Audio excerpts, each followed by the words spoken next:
वैश्विक संकट के बीच पीएम मोदी ने लोगों से पेट्रोल डीजल की खपत कम करने की अपील की और प्रधानमंत्री ने खुद अपना काफिला छोटा कर लिया है। अब पीएम मोदी के काफिले में सिर्फ 2 गाड़ियां शामिल हैं, जिसका असर बाकी राज्यों की तरह बिहार पर भी पड़ा है। मुख्यमंत्री सम्राट चौधरी सहित राज्य के तमाम मंत्रियों ने कटौती शुरू कर दी है। वहीं केंद्रीय कैबिनेट के साथ सम्राट कैबिनेट ने भी कुछ बड़े फैसले लिए हैं।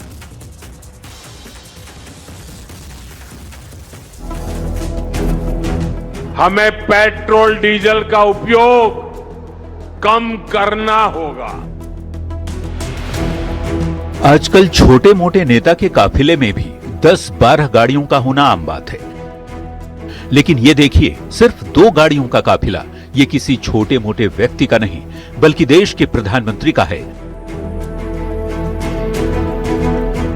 वैश्विक संकट के बीच पीएम मोदी ने लगातार 2 दिनों तक रविवार और सोमवार को लोगों से पेट्रोल डीजल बचाने की अपील की और देश की जनता के सामने नजीर पेश करते हुए अपना काफिला छोटा भी कर लिया। उन्होंने एसपीजी को काफिले के वाहनों की संख्या 50% कम करने और नई खरीद के बजाय इलेक्ट्रिक वाहन शामिल करने का निर्देश दिया है।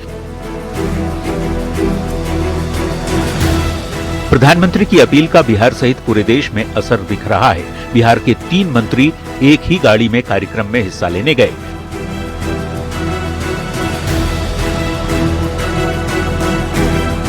देश के माननीय प्रधानमंत्री जी के भावनाओं के साथ हम सबों का भावना जुड़ा हुआ है। प्रधानमंत्री की अपील के बाद मुख्यमंत्री सम्राट चौधरी ने भी अपना काफिला छोटा कर दिया। मंत्रियों और अधिकारियों से वाहन कम करने और सार्वजनिक कार्यक्रम में अतिरिक्त वाहन न लाने की अपील की है। सीएम ने लोगों से सादगी अपनाने, प्लास्टिक ट्रांसपोर्ट पर जोर देने, वर्क फ्रॉम होम संस्कृति को बढ़ावा देने के साथ साथ सप्ताह में 1 दिन नो व्हीकल डे मनाने का आग्रह किया है। यही नहीं, महिलाओं को इलेक्ट्रिक कार खरीदने पर 1 लाख रुपए का अनुदान भी मिलेगा।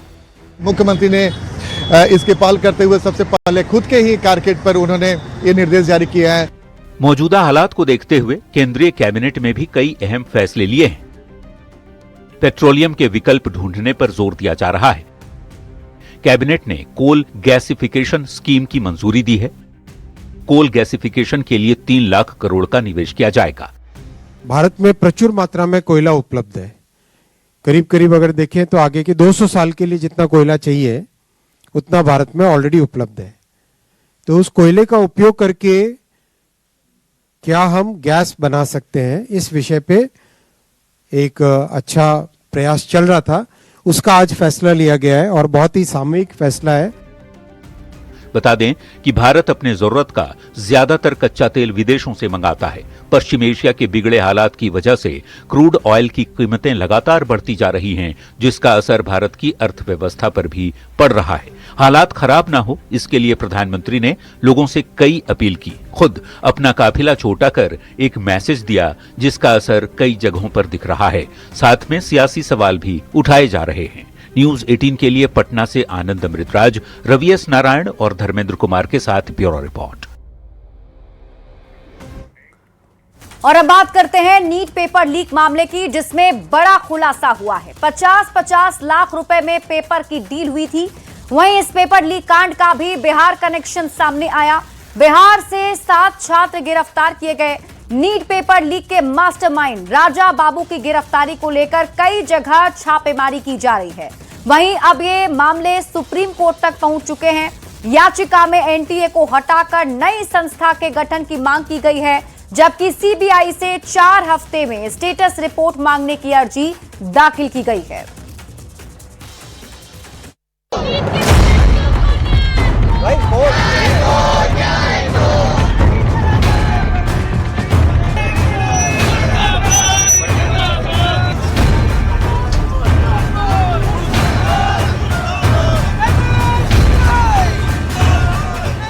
देश की सबसे बड़ी मेडिकल प्रवेश परीक्षा नीट एक बार फिर विवादों में है। वहीं नीट पेपर लीक कांड का बिहार कनेक्शन सामने आने लगा है। इस मामले में बुधवार दोपहर बिहार से 7 छात्रों की गिरफ्तारी हुई है, जबकि नीट पेपर लीक का मास्टरमाइंड राजा बाबू की गिरफ्तारी को लेकर कई जगह छापेमारी की जा रही है। राजा बाबू मुजफ्फरपुर का रहने वाला है। था। एग्जाम से ठीक पहले जो है पुलिस ने इस मामले का खुलासा किया था और इसका मास्टरमाइंड जो है वो MBBS का एक छात्र बताया जा रहा है। नालंदा पुलिस ने गिरोह के 7 लोगों को गिरफ्तार किया था। बता दें कि नालंदा पुलिस ने 2 मई को वाहन चेकिंग के दौरान जिन 3 युवक को अरेस्ट किया था उनमें से एक अवधेश कुमार मेडिकल का छात्र है। इससे जब पुलिस ने पूछताछ की तो इसने कई खुलासे किए, जिसके बाद नालंदा पुलिस ने मोतिहारी, छपरा, सीतामढ़ी और मुजफ्फरपुर से अब तक कुल 7 लोगों को अरेस्ट कर चुकी है, जिन्हें रिमांड पर लेकर CBI पूछताछ करेगी। और बताते चले कि जिन लोगों को गिरफ्तार किया उसमें जो है मुख्य नाम जो है मोतिहारी से अमन कुमार सिंह है, सीतामढ़ी से हर्षराज है, छपरा से अवधेश कुमार है, मुजफ्फरपुर से पंकज कुमार है और मनोज कुमार है। इन सभी से जो है नालंदा पुलिस ने फौरी तौर पर पूछताछ की है और अब CBI भी इन लोगों से पूछताछ करेगी। नीट पेपर लीक मामले में बड़ा खुलासा हुआ है। सूत्र बता रहे हैं कि 50-50 लाख रुपए में पेपर की डील हुई थी। एडवांस में कई छात्रों से 2 से 5 लाख रुपए लिए गए थे। वैसे नीट पेपर लीक मामले में NTA ने बड़ा फैसला लेते हुए 3 मई को हुई परीक्षा को रद्द कर दिया है। री एग्जाम की तारीख जल्द तय की जाएगी। छात्रों को दोबारा आवेदन करने की जरूरत नहीं होगी। साथ ही पेपर लीक केस की जांच CBI ने शुरू भी कर दी है। लेकिन परीक्षा रद्द होने के बाद पटना सहित देश भर के मेडिकल स्टूडेंट्स और नीट अभ्यर्थियों में नाराजगी बढ़ी है। पेपर लीक के आरोपों ने लाखों छात्रों और अभिभावकों की चिंता बढ़ा दी है। सवाल है कि आखिर इतनी बड़ी परीक्षा की गोपनीयता बार बार कैसे टूट रही है? क्या छात्रों की मेहनत के साथ खिलवाड़ हो रहा है? बच्चों से धोखे का आखिर हिसाब कौन देगा? न्यूज़ 18 के लिए पटना से अमित कुमार के साथ ब्यूरो रिपोर्ट। और इस बीच रुक कर लेते हैं बड़ी खबर की ओर। पटना से बड़ी खबर मिल रही है। बिहार में कानून व्यवस्था को मजबूत करने को लेकर सम्राट सरकार ने बड़ा फैसला लिया है, जिसमें 8 जिलों में नया थाना भवनों के निर्माण को प्रशासनिक स्वीकृति मिल गई है। आधुनिक सुविधाओं से लैस होंगे नए थाना भवन। पुलिसिंग व्यवस्था और अधिक सशक्त होगी। जनता को बेहतर सुरक्षा और त्वरित सेवा की तैयारी भी की जा रही है।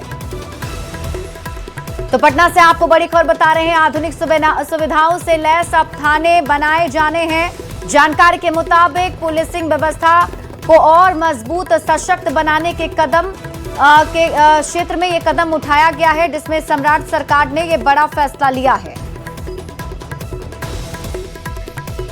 और आइए अब आपको बता देते हैं कि आखिर कहां ये थाना भवन बनेंगे और इसके लिए कितनी राशि स्वीकृत की गई है। तो सबसे पहले आपको बता देते हैं कि पटना NTPC बाढ़ थाना बनेगा, जिसके लिए करीब 8 करोड़ 75 लाख रुपए स्वीकृत कर दिए गए हैं। फिर अररिया में पलासी थाना जो है वो बनने वाला है, जिसके लिए 8 करोड़ 77 लाख रुपए स्वीकृत कर दिए गए हैं। इसके अलावा गोपालगंज में थाना बनेगा। गोपालगंज में मीरगंज थाना, जिसमें 8 करोड़ 72 लाख रुपए स्वीकृत हुए हैं। पटना NTPC बाढ़ थाना 8 करोड़ 75 लाख रुपए में बनेगा। पूर्णिया में मधुबनी थाना, जिसके लिए 5 करोड़ से ज्यादा का प्रावधान किया गया है। वहीं भागलपुर गोराडीह थाना 8 करोड़ से ज्यादा 8 करोड़ 65 लाख रुपए जो है वो इस पर लागत आने वाली है। तो कुल 8 नए थाने जो हैं वो बनने हैं और इन 8 नए थाने को लेकर के स्वीकृति मिल गई है, जिसमें अब बताया जा रहा है कि ये सभी जो थाने 8 बनने वाले हैं बिहार के अलग अलग जिलों में, वो आधुनिक सुविधाओं से लैस होंगे। बढ़ते हैं आगे और बात अगली खबर की। अपराधियों पर कड़ी कार्रवाई के लिए CM सम्राट चौधरी ने पुलिस को अब फ्री हैंड कर दिया है और इसके इंस्टेंट नतीजे भी सामने आने शुरू हो गए हैं। क्राइम कंट्रोल के लिए पटना पुलिस का ऑपरेशन लंगड़ा अब असरदार दिख रहा है। बेटा में पुलिस और STF की टीम ने 2 कुख्यात अपराधी को उनके किए की सजा भी दे दी, वो भी ऑन द स्पॉट। CM की सख्ती का ही असर है कि अपराधियों में अब खाकी का खौफ भी दिख रहा है। ये रिपोर्ट देखिए।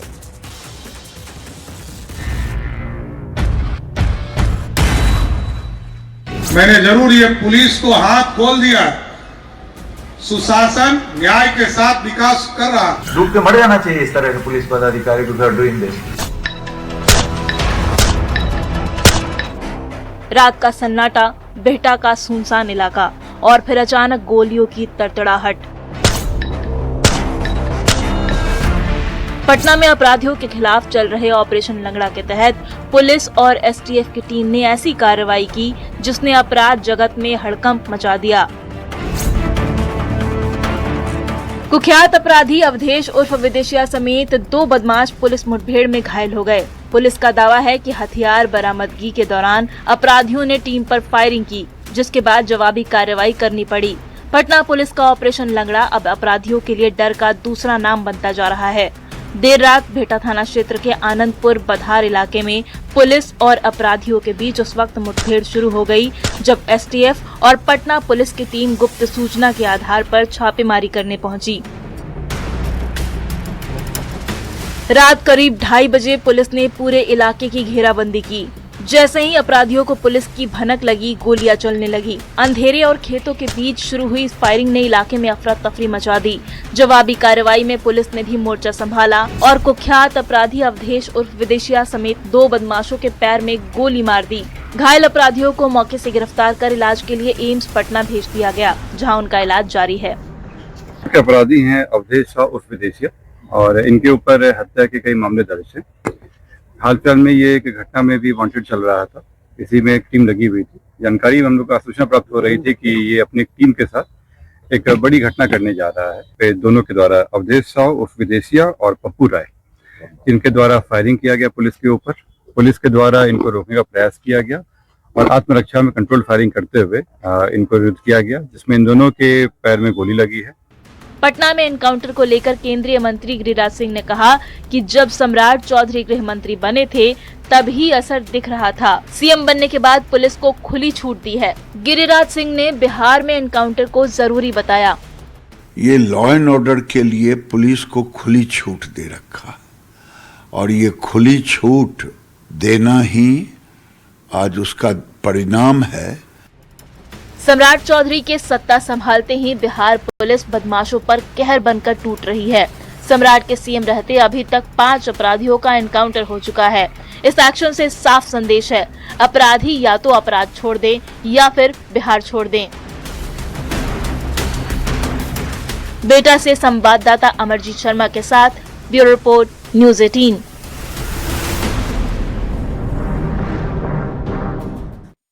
शिक्षा व्यवस्था एक बार फिर से सवालों के घेरे में है।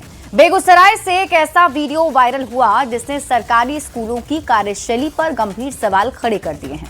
टीसी के नाम पर अध्यापक वसूली करते नजर आ रहे हैं और वहीं बाढ़ अनुमंडल से तस्वीर सामने आई जहां स्कूल में बच्चे बाहर खेलते दिखे और प्रधान शिक्षक ऑफिस में सोते नजर आए। ये रिपोर्ट देखिए। ये बिहार की शिक्षा व्यवस्था की 2 तस्वीरें हैं। पहली तस्वीर बेगूसराय के बछवाड़ा से, जहां शिक्षा के मंदिर को उगाही का अड्डा बना दिया गया है। दादूपुर उत्क्रमित माध्यमिक विद्यालय में 10वीं के छात्रों से उनके हक का SLC यानी कि स्कूल लिविंग सर्टिफिकेट देने के बदले 100 से 120 रुपए के खुलेआम वसूली की जा रही है। दूसरी तस्वीर में बाढ़ प्रखंड के इब्राहिमपुर पंचायत के प्राथमिक विद्यालय में ड्यूटी के टाइम पर मास्टर साहब सोते नजर आ रहे हैं।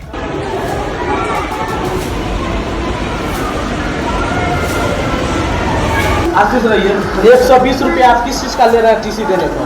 120 नहीं, 100 रुपया टीसी पर 20 रुपया आपका नियम है लेने का पैसा। देखिए, दादूपुर उत्क्रमित माध्यमिक विद्यालय की ये तस्वीर ही देखिए, जहां बच्चे बता रहे हैं कि प्रधानाध्यापक जी धड़ल्ले से पैसे ले रहे हैं। सर पैसा ले रहे हैं, सर पैसा खुद ले रहे हैं, सर पैसा ले रहे हैं, मैम ले रही है, क्यों पैसा ले रही है? सर भी पैसा ले रही है, क्यों पैसा लग रहा है? मैम ले रही है, मैम ले रही है, कितना पैसा लग रहा है? तो देखा आपने, तस्वीरों में साफ नजर आ रहा है कि कैसे 10वीं के छात्र और छात्राओं से SLC देने के नाम पर सरेआम वसूली हो रही है। जब सरकार हर दस्तावेज मुफ्त देने का दावा करती है तो प्रधानाध्यापक रवि कुमार के पास ये कौन सा विशेष टैक्स वसूलने का अधिकार आया? किसी मंगल के लोग की कालखुन सर मैडम क्या कालखुन? मौसमी मैम। अच्छा। मामला तूल पकड़ते ही प्रखंड शिक्षा पदाधिकारी निर्मला कुमारी ने चुप्पी तोड़ी। उनका कहना है कि वीडियो उनके संज्ञान में आया है और जिला शिक्षा पदाधिकारी को कार्रवाई के लिए अनुशंसा भेजी गई है। अभी आप बेगूसराय की सिद्धांजलि से उबर भी नहीं पाए होंगे कि बाढ़ अनुमंडल के इब्राहिमपुर से आई दूसरी तस्वीर आपको हैरान कर देगी। प्राथमिक विद्यालय नया टोला के बच्चे बाहर खेल रहे हैं। कुछ क्लास में बिना शिक्षक के बैठे हैं। कुछ बच्चे आपको खेलते कूदते नजर आ जाएंगे। तो वहीं स्कूल के प्रधान शिक्षक महोदय देखिए अपने ऑफिस में घोड़े बेचकर सो रहे हैं।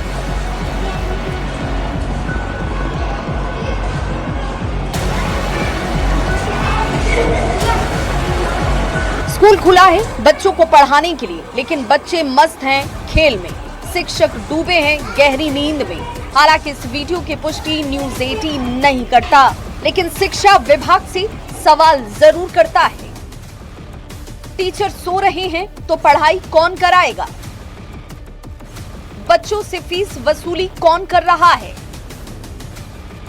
क्या बिना पैसे दिए एसएलसी नहीं मिलेगा? क्या ये स्कूल सरकारी नियमों से ऊपर है? और क्या अधिकारियों को इस बंदरबाट की खबर नहीं? एक तरफ भ्रष्टाचार है और दूसरी तरफ घोर लापरवाही।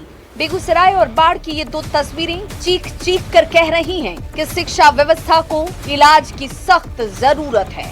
न्यूज़ 18 के लिए बेगूसराय से संतोष कुमार और बाढ़ से अनिरुद्ध कुमार की रिपोर्ट। मुंगेर जिले के असरगंज से शिक्षा व्यवस्था को शर्मसार करने वाला एक मामला सामने आया है। रामानंद परसीराम उच्च माध्यमिक विद्यालय जलालाबाद का एक वीडियो सोशल मीडिया पर तेजी से वायरल हो रहा है। वायरल वीडियो में स्कूल के क्लासरूम के अंदर कुछ युवक शराब पीते दिखाई दे रहे हैं। वीडियो सामने आने के बाद इलाके में हड़कंप मच गया। शिक्षा विभाग ने मामले की जांच के आदेश दिए। अब इस वीडियो में विद्यालय का नाइट गार्ड दिलीप भी दिखाई दे रहा है। इधर जिला शिक्षा पदाधिकारी कुमार गौरव ने कहा कि मामला उनके संज्ञान में आया है। बीईओ को जांच का निर्देश दिया गया है। जा रहा है, हेडमास्टर से भी पूछताछ की गई है और प्रखंड शिक्षा पदाधिकारी को भी जांच के निर्देश दिए गए। प्रखंड शिक्षा पदाधिकारी को जांच का निर्देश दिया गया है। जांच प्रतिवेदन प्राप्त होने पर विधि सम्मत अधिकतर कार्रवाई की जाएगी।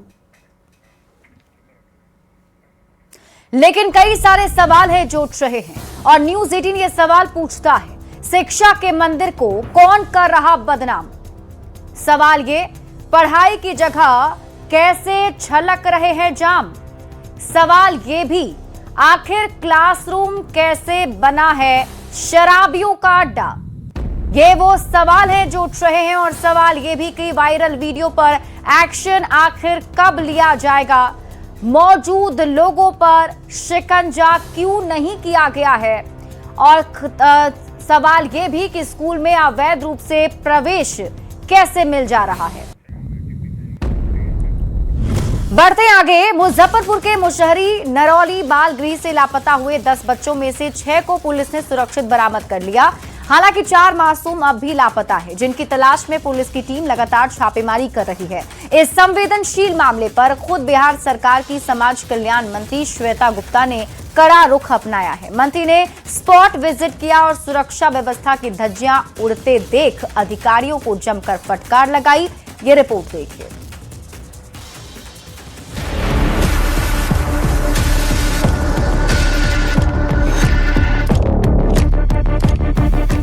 मुजफ्फरपुर का मुशहरी थाना क्षेत्र, नरौली का वो बाल गृह जहां अपनों से दूर कुछ मासूम सिर छिपाने की जगह ढूंढते थे, लेकिन बीते दिनों यहां से उठी एक खबर ने सबको झकझोर कर रख दिया। 10 मासूम 10 बचपन अचानक लापता हो गए। सवाल सुरक्षा पर थे, सवाल उन जिम्मेदार कंधों पर थे जिनकी निगरानी में ये बच्चे थे। तलाश शुरू हुई, खाकी के हाथ सक्रिय हुए और आखिरकार एक राहत भरी खबर आई। उन 10 लापता बच्चों में से 6 को पुलिस ने सुरक्षित बरामद कर लिया है। ये महज एक संख्या नहीं है, ये 6 परिवारों की उम्मीदें हैं। 6 मासूमों का सुरक्षित भविष्य है, लेकिन आंखों से ओझल वो 4 चेहरे अब भी सिस्टम की नींद उड़ाए हुए हैं, जिनकी तलाश अभी जारी है। नरौली बाल गृह से 10 बच्चे सोमवार को हुए गायब। कई बच्चे बहरे, गूंगे या मानसिक रूप से कमजोर हैं। पुलिस को सुबह 8 बजे सूचना मिली, तुरंत तलाश शुरू की गई। अब तक पुलिस की मेहनत से 6 बच्चे बरामद कर लिए गए हैं। 4 बच्चे अभी भी लापता हैं, जिनकी तलाश जारी है। इस खबर को जब न्यूज़ 18 ने एक मुहिम की तरह चलाया तो शासन और प्रशासन की नींद खुली। इस संवेदनशील मामले की गूंज राजधानी पटना तक पहुंची, जिसके बाद बिहार सरकार की समाज कल्याण मंत्री श्वेता गुप्ता खुद नरौली पहुंची। उन्होंने न सिर्फ व्यवस्थाओं को देखा बल्कि उन मासूमों के दर्द को भी महसूस किया। स्पॉट विजिट के दौरान मंत्री जी के तेवर सख्त थे। उन्होंने स्पष्ट कर दिया कि बच्चों की सुरक्षा कोई फॉर्मेलिटी नहीं है। प्रशासन ने जीरो टॉलरेंस की नीति अपनाई है। सुरक्षा कर्मियों और संबंधित वार्डन निलंबित कर दिए हैं। अज्ञात के खिलाफ प्राथमिकी दर्ज कर एसआईटी का गठन किया गया है। बाल गृह के प्रबंधन को कारण बताओ नोटिस दिया गया है। जिले के सभी शेल्टर होम्स का सिक्योरिटी ऑडिट किया जा रहा है। जांच जारी है, समीक्षाएं हो रही हैं और कड़े निर्देश भी दिए जा रहे हैं। लेकिन असली सुकून तब मिलेगा जब वो बाकी 4 बच्चे भी अपने आशियाने में लौट आएंगे। मुजफ्फरपुर प्रशासन और सरकार की साख अब इन मासूमों की सुरक्षा पर टिकी है। हालांकि इस मामले में भी बड़ी कार्रवाई हुई है प्रबंधन पर। जो सुप्रिंटेंडेंट अविनाश डे हैं, उसके अतिरिक्त वहां के जो गिरी फादर हैं और 5 होमगार्ड के जवान को तत्काल सस्पेंड खुद समाज कल्याण मंत्री डॉक्टर श्वेता गुप्ता ने कर दिया है। तो इस मामले में पूरी कार्रवाई भी हो रही है और अब तक जिस तरीके से 6 बच्चों को बरामद किया गया है, खुद डीएसपी शिवानी श्रेष्ठा और एसआई सुखविंदर नैन को यह बड़ी जिम्मेदारी मिली है और अब तक 6 बच्चों को सकुशल बरामद किया गया है और 4 बच्चों की तलाश अब भी जारी है। मुजफ्फरपुर से न्यूज़ 18 के लिए प्रियांक सौरभ। छपरा में ऑर्केस्ट्रा संचालकों के ठिकानों पर छापेमारी कर 19 नाबालिग लड़कियों का रेस्क्यू कराया गया है और इस मामले में 4 लोगों को भी गिरफ्तार किया गया। बीते दिन गोपालगंज में भी 40 से अधिक नाबालिग बच्चों को मुक्त कराया गया था और 22 लोगों की गिरफ्तारी की गई थी। ये रिपोर्ट देखिए। स्टेज पर तेज म्यूजिक, रंग बिरंगी लाइटें और तालियों का शोर, लेकिन इस चमक दमक के पीछे छिपी है मासूम बच्चियों की वो दर्दनाक कहानी जिसे सुनकर रूह कांप जाए। छपरा में पुलिस ने ऑर्केस्ट्रा के नाम पर चल रहे एक ऐसे खेल का खुलासा किया है जहां नाबालिग लड़कियों से जबरन काम करवाया जा रहा था। छपरा के मढ़ौरा में जब पुलिस ने ऑर्केस्ट्रा संचालकों के ठिकानों पर छापा मारा तो अंदर का नजारा देखकर हर कोई हैरान रह गया। यहाँ से 19 नाबालिग लड़कियों को रेस्क्यू किया गया। 4 लोगों को गिरफ्तार किया गया जो इन बच्चियों को बहला फुसलाकर ऑर्केस्ट्रा में काम करा रहे थे। लेकिन असली खुलासा तो तब हुआ जब एक लड़की के पास से फर्जी बर्थ सर्टिफिकेट मिला, यानी मासूम बच्चियों की उम्र कागजों में बढ़ाकर उन्हें रात के मंचों तक पहुंचाया जा रहा था। पुलिस अब इस पूरे फर्जीवाड़े और नेटवर्क की जांच में जुटी है। बेटा कहाँ के रहने वाली हो? कलकत्ता की। अच्छा बेटा, अभी जो ये फोन में जो वो दिखाता बर्थ सर्टिफिकेट, हाँ। ये तुम्हारे लिए बना के भेजा है ना? हाँ। और क्या ये असली है? नहीं पता हमको। ये नकली आधार, नकली बनाया ना? तुम्हारा है कि नहीं है? हो सकता, मेरा ही तो नाम है। तुम्हारे नाम से असली तो नहीं है ना ये? और नकली बना के भेजा है ना? अमन भेजा है ये? नहीं पता हमको। अच्छा, मतलब तुम्हें नहीं पता, लेकिन ये तुम्हारे लिए भेजा गया है ना? तुम्हारे नाम से बना करके। और ये तुम्हारे घर वाले ने तो बनवाया नहीं कभी ये, तो इसका मतलब ये नकली है ना? छपरा का ये खुलासा इसलिए भी बड़ा है क्योंकि बीते दिन गोपालगंज से भी ऐसा ही काला सच सामने आया था। वहां पुलिस ने एक साथ 15 ऑर्केस्ट्रा ग्रुपों पर छापेमारी कर 40 से ज्यादा नाबालिग लड़कियों को मुक्त कराया था। इनकी उम्र महज 10 से 17 साल के बीच थी। जांच में सामने आया कि पश्चिम बंगाल और नेपाल से बच्चियों को अच्छे काम का सपना दिखाकर लाया जाता था, लेकिन यहाँ उनका बचपन कैद कर दिया जाता था। जबरन डांस, शोषण और बंद कमरों का डर, मनोरंजन की आड़ में मासूम जिंदगियों का सौदा किया जा रहा था। गोपालगंज पुलिस ने ऑर्केस्ट्रा संचालकों के यहां छापेमारी कर बड़ी कार्रवाई की है। इस कार्रवाई के दौरान तकरीबन 40 नाबालिग लड़कियों को रेस्क्यू किया गया है, जबकि 22 लोगों को गिरफ्तार किया गया है और ये कार्रवाई यूपी बिहार के सीमावर्ती इलाके में की गई है। फिलहाल पुलिस ने इन लड़कियों को रेस्क्यू कराने के बाद मेडिकल चेकअप के लिए सदर अस्पताल भेज दिया है और जो बाकी ऑर्केस्ट्रा जो संचालक है जिनकी गिरफ्तारी की गई है उनके विरुद्ध FIR दर्ज कर कानूनी कार्रवाई की जा रही है। गोपालगंज के SP विनय तिवारी ने कहा है कि जिले भर के जो अन्य ऑर्केस्ट्रा संचालक हैं जिनके यहाँ इस तरह की लड़कियां मौजूद है और जबरन काम लिया जा रहा है, उन ठिकानों पर भी छापेमारी और कार्रवाई जारी रहेगी। छपरा से गोपालगंज तक पुलिस की कार्रवाई ने साफ कर दिया है कि ऑर्केस्ट्रा की चकाचौंध के पीछे एक बड़ा और संगठित नेटवर्क काम कर रहा है। अब सवाल यह है कि आखिर मासूमों के बचपन का यह कारोबार कब पूरी तरह बंद होगा। फिलहाल पुलिस इस पूरे रैकेट की परतें खोलने में जुटी है और कई अन्य ठिकानों पर भी छापेमारी की तैयारी चल रही है। न्यूज़ 18 के लिए छपरा से संतोष गुप्ता और गोपालगंज से गोविंद कुमार की रिपोर्ट। गया जी से आई हादसे की तस्वीर ने सबको झकझोर दिया है। मौत का लाइव वीडियो देखकर हड़कंप मच गया। गया दाऊदनगर एनएच पर पंचानपुर के पास बाइक सवार गुजर रहे थे। अचानक डंपर खतरनाक मोड़ लेता है और बाइक सवार को चपेट में ले लिया, जैसे मौके पर ही मौत हो जाती है। तस्वीर में भी आप देख सकते हैं, बाइक सवार डंपर से आगे निकलने की कोशिश कर रहा था और तभी मोड़ आते ही बाइक के साथ युवक चपेट में आ जाता है, जिससे औरंगाबाद जिले के श्रवण कुमार की मौत हो जाती है। पुलिस ने डंपर और बाइक को जब्त कर लिया। आगे की कार्रवाई जारी है। दरभंगा से बड़ी खबर है, जहां अतरवेल जाले स्टेट हाईवे पर हादसा हुआ है। तेज रफ्तार बाइक ने कार को टक्कर मार दी। टक्कर के बाद बाइक सवार उछला। हादसे का सीसीटीवी फुटेज भी सामने आया है, जिसमें दिख रहा है गलत दिशा से आ रही थी बाइक। हादसे में बाइक सवार घायल हो गया है। ये तस्वीर हम आपको दिखा रहे हैं। कार और बाइक की देखिए टक्कर हो गई है, जिसमें बाइक सवार घायल हो गया है। और ये तस्वीर हम आपको दिखा रहे हैं। देखिए गलत दिशा से ये जो बाइक है वो आ रही थी और सीधी टक्कर ये कार के साथ हो जाती है, और जिसमें आप देख सकते हैं बाइक के साथ किस तरीके से ये जो युवक है वो उछल जाता है। बताया जा रहा है कि बाइक सवार इसमें गंभीर रूप से घायल हो गया है। पटना से बड़ी खबर मिल रही है। जनगणना ड्यूटी को लेकर शिक्षकों में बड़ा कंफ्यूजन है। शिक्षा विभाग और जिलाधिकारियों के आदेश में फर्क दिख रहा है। डीएम और एडीएम ने कहा मार्क ऑन ड्यूटी बनाकर जनगणना कार्य करें। वहीं शिक्षा विभाग के एसीएस बी राजेंद्र का नया पत्र जारी हुआ है। स्कूल में पढ़ाई के साथ पहले और बाद में जनगणना कार्य करें। अब शिक्षक ये सवाल पूछ रहे हैं कि किनका आदेश माना जाए। 31 मई तक शिक्षकों को अनिवार्य प्रशिक्षण से राहत दी गई है। न्यूज 18 संवाददाता रजनीश कुमार अधिक जानकारी के साथ जुड़ गए। रजनीश, ये कंफ्यूजन क्यों बन गया है? देखिए, जनगणना काम चल रहा है अभी और बिहार के तमाम जो शिक्षक हैं जिनकी ड्यूटी लगाई गई है, डेपुटेशन किया गया है, जिसमें जो सरकारी स्कूल के प्राइमरी से लेकर प्लस टू तक के शिक्षक हैं। अब सबसे बड़ा सवाल ये है कि अभी जो एडीएम या डीएम जो है, खासकर नोडल पदाधिकारी होते हैं जनगणना कोषांग के, उनके द्वारा आदेश दिया गया था कि जो शिक्षक है वो मार्क ऑन ड्यूटी बनाकर जनगणना काम करें। लेकिन इस बीच जो है शिक्षक राहत महसूस कर रहे थे। अब शिक्षा विभाग के एसीएस जी राजेंद्र ने एक पत्र जारी कर दिया है, जिसमें साफ कहा है कि मतलब शिक्षा जो स्कूल है, स्कूल अवधि के बाद और स्कूल अवधि से पहले, यानी सुबह 6:30 बजे से पहले जो शिक्षक हैं उन्हें अब जो है जनगणना काम करना पड़ सकता है। उसके बाद स्कूल में पढ़ाई करानी होगी।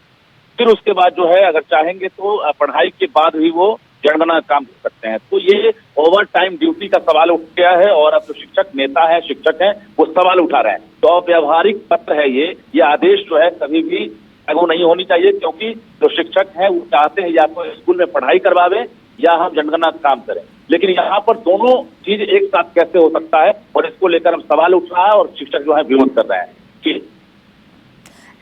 ठीक है रजनीश, आप इस खबर पर नजर बनाकर रखिए। शुक्रिया इस अपडेट के लिए। तो देखिए, ये बड़ा फैसला जो है लिया गया है, लेकिन दोनों पत्र जो हैं अलग अलग हैं, आदेश अलग अलग हैं। ऐसे में शिक्षक कंफ्यूज हैं। हालांकि